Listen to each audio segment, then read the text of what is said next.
about this filly you've got? I know. Well, you know, when you get really, really good people like Tom Amoss and Lauren Carlisle, you get good horses. And then they train them very, very well. And, you know, we're fortunate enough that she's a special horse. Yeah. I mean, what are you thinking when he's just sitting on her and she's cruising away from the field? Well, you know, she's a very calm horse, very confident. She's very capable. And, you know, as Edgar said last time, there's several gears that people haven't seen yet. So we're excited about seeing what she's capable of. And of course, we're always very sensitive to making sure that she's very well taken care of. And, you know, clearly she loves Churchill Downs. You must be Kentucky Oaks dreaming over here.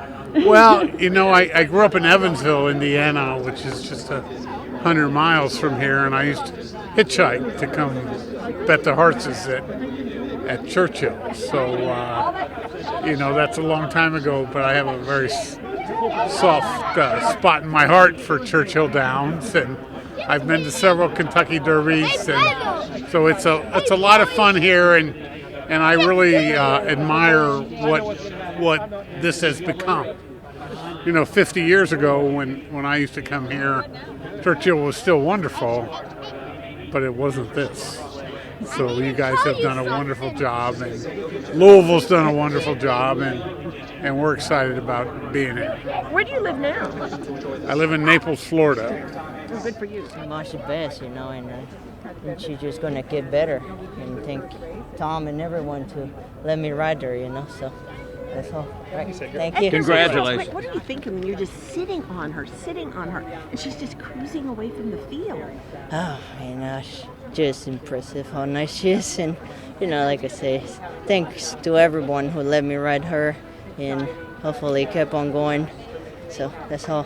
Well, we've seen it before from her. I was mentioning earlier that in her first start, we had to run her a short distance, 5.5 furlongs, and she won, and she looked good doing it, but you did not get to see what Hoosier Philly's about. And when we ran her 2 turns, she did, and she showed it again today.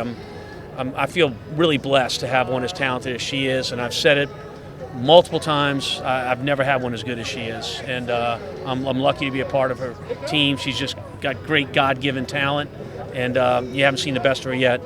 Was there anything you were looking for as she was about ready to, you know, accelerate in the stretch? I'm sure you were anticipating that, but is there anything you're looking for, whether it's a lead switch or anything in terms of her experience?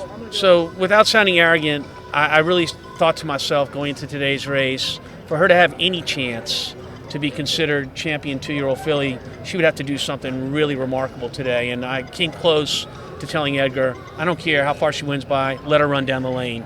But it's not in the horse's best interest. And I think, you know, through my career and understanding training now at age 61 years old, I know better than to get tempted by that. So we'll save the championship awards for some other horse, but we'll come back at 3 and see what we do then. How would you measure the 2-year-old filly division with her, and in terms of? Well, certainly, I think Wonder Wheel is the one. You know, she's won 2 Grade 1s. We haven't even won a single Grade 1. Got it. But we look forward to getting to compete against her. You probably could have gotten in if you just held tight instead of going in the rags of riches into the Breeders' Cup. Any second guessing that at all? Not at all. If we'd gotten in, we would have been in the 14 hole. I had no interest in that, and I had no interest in you know, something I probably would have done 20 years ago, which is say, this is the Breeders' Cup, I want to be in it. I'm looking out for this filly, and she's looking out for me. When you said she's the best filly you've ever had, those are powerful words, because you had Serengeti Empress. I've said multiple times that she's the best horse I've ever had. And Serengeti Empress would certainly stand alone at the top of my best horses.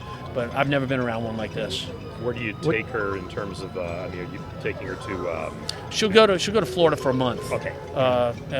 So will Curly Jack, no matter how he runs. And then we'll come back for our 3-year-old campaigns. I'm going to miss her.